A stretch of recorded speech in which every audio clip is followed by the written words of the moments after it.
नमस्कार, मैं जितेंद्र कुमार। जरा सोचिए कि आप कोई भी काम पूरी शिद्दत से करें, उसका सही परिणाम आपको नहीं मिले, तो आपको कैसा लगेगा? ठीक इसी प्रकार से वो दुनिया का कोई भी माता-पिता वो अपने बच्चों का परवरिश सिर्फ इसलिए नहीं करता वो कि ताकि उसका एक अच्छा भविष्य हो सके, बल्कि उससे अपने बुढ़ापे का सहारा का उम्मीद भी कर लेता है।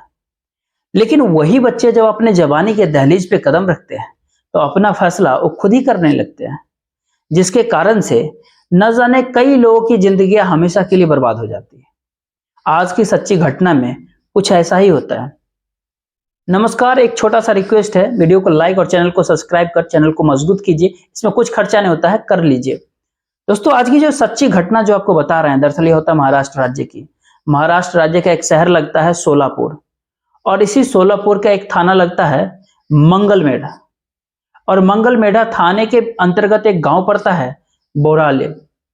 और इसी बोराले गांव का रहने वाला बाला साहब ब्रजदार होते हैं। बाला साहब के माँ का नाम होता है मालन। बाला साहब जो कि अपने माता के साथ रहते हैं। बात आपसे हम कर रहे हैं करीब 5 अक्टूबर 2018 की सुबह के करीब 9-10 बजे के आसपास की, जब बाला साहब की माँ अपने किचन में चाय बनाने के लिए जाती है, तो देखती है कि किचन के भीतर 2 लेटर होता है जिसके ऊपर कुछ लिखा होता है।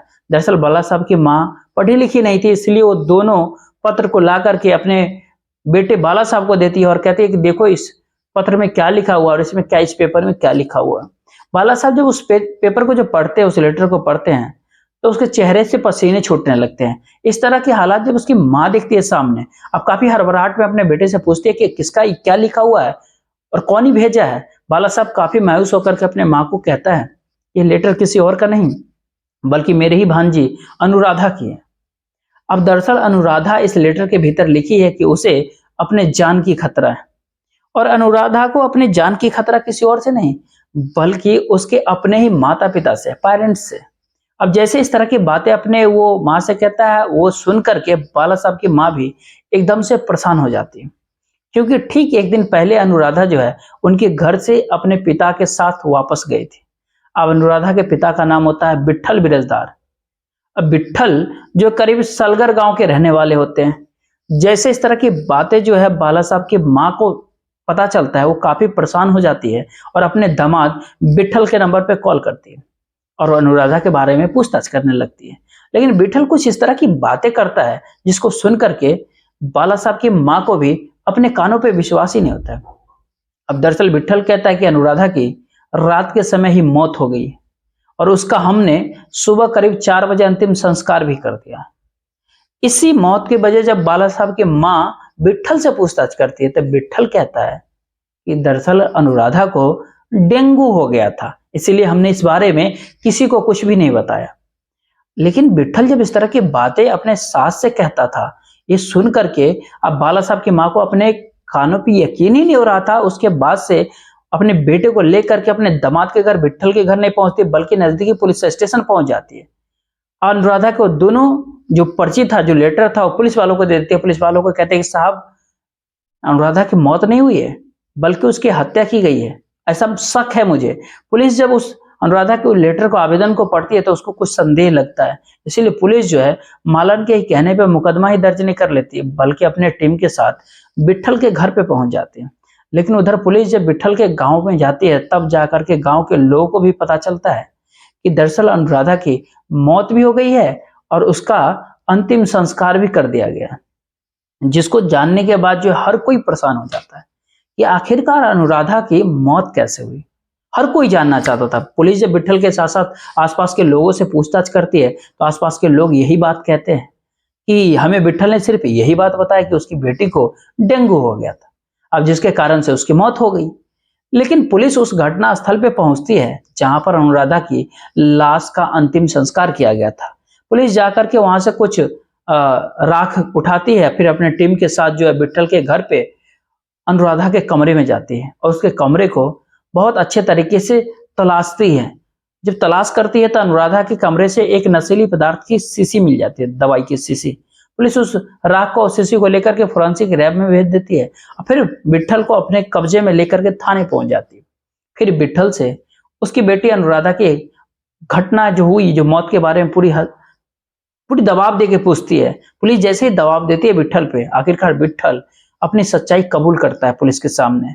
विठल कहता है कि देखिए साहब, अनुराधा हमें इस जगह पे ला करके खड़ी की थी जहां से हमें उसको मारने के अलावा कुछ दूसरा रास्ता ही नहीं था।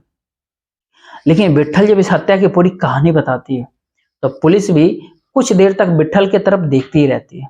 अब विठल जो कि सलगर गांव का रहने वाला है, खेती किसानी करता है, मजदूरी करता है, साथ में हाई स्कूल में वो कलर की नौकरी भी करता था। विठल ठीक ठाक पैसा भी कमाता था, उसके पास ढेर सारा जमीन भी होता है। लेकिन उसकी बेटी अनुराधा जब 4 वर्ष की होती है तभी विठल की पत्नी की देहांत हो जाती है। उस समय विठल की 2 बेटी होती है, जिसमें बड़ी बेटी अनुराधा और उससे 1 साल छोटी उसकी बहन होती है। लेकिन 2 बच्चियों को रहते हुए जब उसकी पत्नी इस दुनिया को अलविदा कह देती है, उसके बाद से विठल अपनी दोनों बच्चियों को लेकर काफी परेशान हो जाता है। आखिरकार अपने रिश्तेदारों से बातचीत करने के बाद जो है दूसरी शादी वो कर लेता है।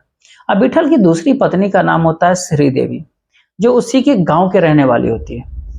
अब श्रीदेवी जब विठल से शादी कर अपने ससुराल जाती है, विठल के दोनों बच्चियों को अपना लेती है, उसको काफी लाड प्यार भी करती है। उसके बाद से जो है विठल की पत्नी घर की जिम्मेदारी भी संभाल लेती है। अब इधर विठल अपने खेती किसानी का काम करने के लिए अपने घर में एक नौकर को रखता है, जिसका नाम होता है चिनप्पा बिरस्तदार। अब चिनप्पा जो नौकर होता है, जो कर्नाटक के सिंदगी का रहने वाला था, विठल का पूरा परिवार फिर से अच्छे जीवन जीने लगता है, समय अच्छा तरीके से बीतने लगता है। लेकिन जैसे ही 1 साल का और समय बीतता है, अब श्रीदेवी भी एक बच्चे की मां बन जाती है।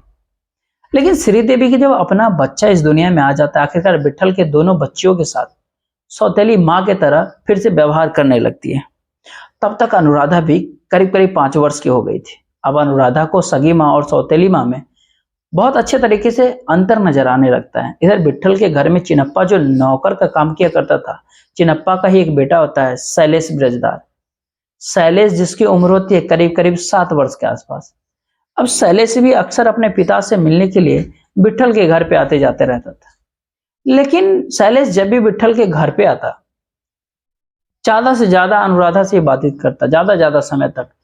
अब अनुराधा शैलेश से सिर्फ इसलिए बातचीत करती है जब अपने सौतेली माँ का व्यवहार को देखती है, अपनी सारी तकलीफें शैलेश के साथ शेयर कर देती है, जिसके कारण से शैलेश और अनुराधा के बीच में अच्छी दोस्ती हो जाती है। लेकिन जैसे ही करीब 1 साल का और समय बीतता है, अनुराधा की छोटी बहन की मौत हो जाती है। अब विठल को ये बात समझ में आने लगता है कि शायद उसका परिवार जो है बिगड़ने वाला है, खराब होने वाला है। इसलिए विठल एक फैसला लेता है और अनुराधा को उसकी नानी और मामा के पास छोड़ आता है। अब उसके बाद से अनुराधा जो है इसी बोराले गांव के भीतर अपनी नानी और मामा के साथ ही रहने लगती है और यहीं से वो अपनी पढ़ाई पूरी करने लगती है। अब अपने मामा के घर से करीब 10वीं तक की वो पढ़ाई करती है। लेकिन अनुराधा की जैसे ही पढ़ाई पूरी हो जाती है, उसके बाद से विठल फिर से अपने ससुराल पहुंचता है और अपनी बेटी अनुराधा को लेकर अपने घर पे चला जाता है। अब अनुराधा जो देखने में काफी खूबसूरत होती है, पढ़ने में उतना तेज भी होती है। उसके बाद विठल अपनी बेटी अनुराधा का एक अच्छे स्कूल में दाखिला करवाता है और अनुराधा जब 12वीं की परीक्षा देती है तो 12वीं के भीतर उसको बहुत अच्छे तरीके से अच्छा मार्क्स लेके आते हैं। दरअसल अनुराधा जो है डॉक्टर बनने का सपना देख लेती है। अब विठल भी अपने बेटी को डॉक्टर बनते हुए देखना चाहता था। अब जैसे ही 12वीं का वो परीक्षा देती है, रिजल्ट आता है, उसके बाद विठल अनुराधा को मेडिकल की पढ़ाई करने के लिए इसी कर्नाटक के सिंदगी मेडिकल कॉलेज में एडमिशन करवाता है। अब उसके बाद से अनुराधा जो है सिंदगी मेडिकल कॉलेज पहुंच जाती है और वहीं के हॉस्टल में रह करके अपनी पढ़ाई करने लगती है। लेकिन इसी दौरान अनुराधा और शैलेश के बीच में दोस्ती कभी खत्म ही नहीं होती है। इधर शैलेश भी अक्सर अनुराधा से मुलाकात करने के लिए हॉस्टल पहुंचने लगता है।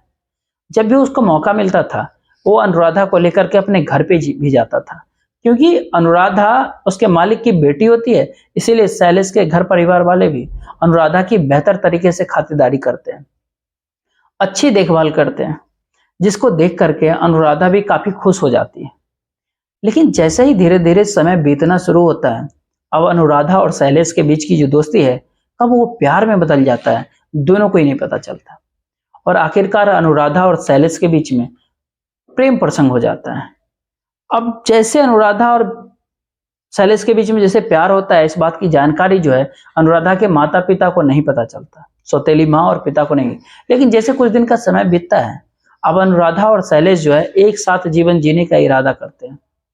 लेकिन तभी इस बात की जानकारी विट्ठल को पता चल जाता है।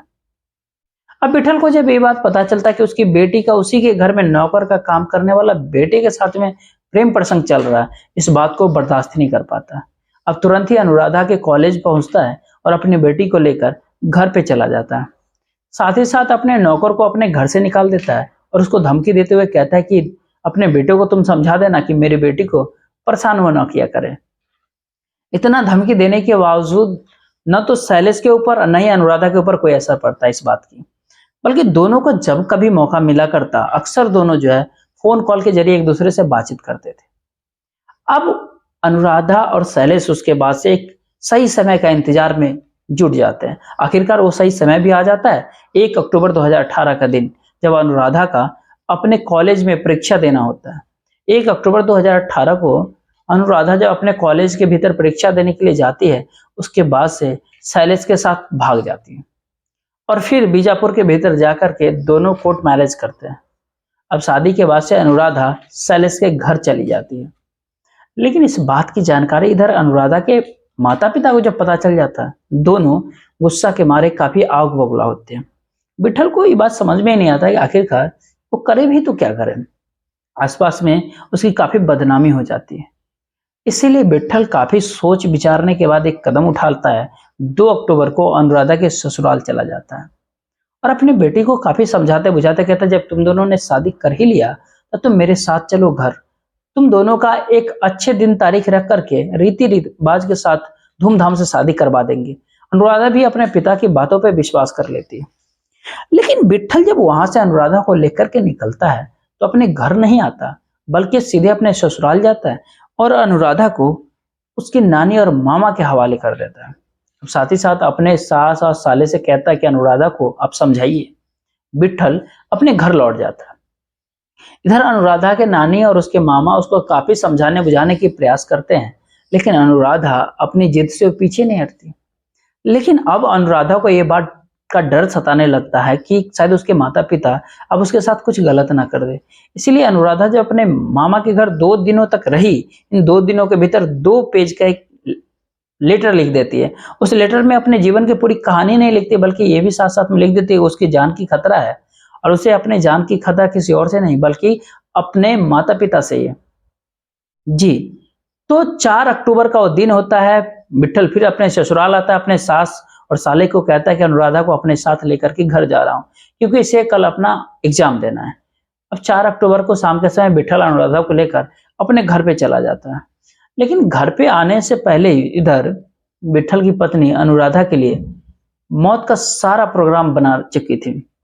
रात के समय दोनों ही बैठ करके अनुराधा को काफी समझाते हैं कि तुम शैलेश को छोड़ दो, लेकिन अनुराधा जो है अपने माता पिता की बात नहीं मानती।